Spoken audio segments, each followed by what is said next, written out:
दोस्तों, आज बात करते हैं सलील चौधरी जी की। एक ऐसे विपुल संगीतकार जिनकी रचनाएं भाषा और क्षेत्र से परे थी।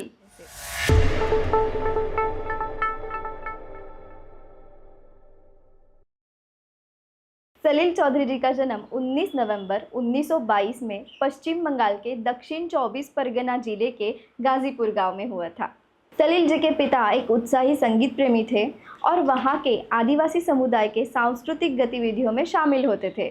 1950 के दशक की शुरुआत में चौधरी जी ने एक किसान के बारे में एक पटकथा लिखी थी, जिसने अपनी ज़मीन खो दी थी और रिक्शा चलाने का काम कर रहा था।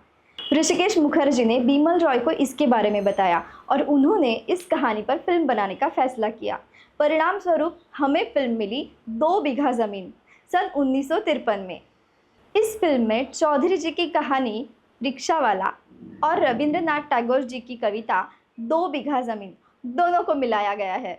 ये पहली हिंदी फिल्म भी थी जिसमें चौधरी जी ने संगीत दिया था। फिल्म के गीत आजा रिया निंदिया तुआ, धरती कहे पुकार के, हरियाला सावन ढोल बजाता आया और अजब तोरी दुनिया ओ मेरे राजा आज हिंदी सिनेमा के क्लासिक्स माने जाते हैं। यहाँ से बीमल रॉय और उनकी टीम, जिसमें ऋषिकेश मुखर्जी, बासु चैटर्जी और गुलजार भी शामिल थे, उनके साथ उनके लंबे कामकाजी रिश्ते की शुरुआत हुई। यह फिल्म व्यावसायिक और आलोचनात्मक रूप से सफल रही, जिसने 1954 के कांस फिल्म फेस्टिवल में अंतर्राष्ट्रीय पुरस्कार भी जीता। 2 बीघा ज़मीन के बाद उन्होंने और भी कई फिल्में लिखी, जैसे कि परख, प्रेम पत्र, नौकरी, पिंजरे के पंछी ऐसी फिल्में लिखी और उनके साथ उनका निर्देशन भी किया।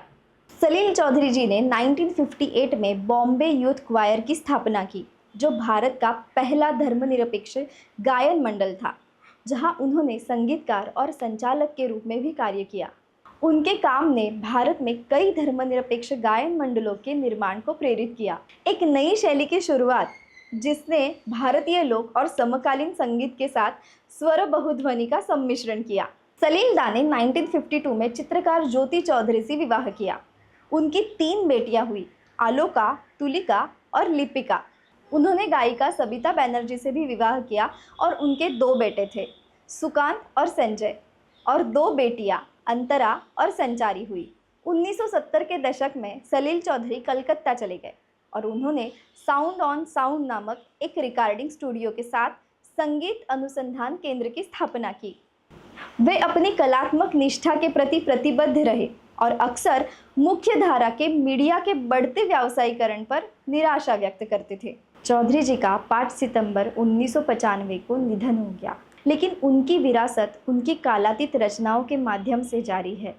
2002 में उनकी पत्नी सबिता चौधरी और बेटी अंतरा चौधरी ने सलील की विरासत को आगे बढ़ाने और उनके कार्यों को संरक्षित रखने के लिए Salil Chowdhury foundation of music, social health and education trust की स्थापना की।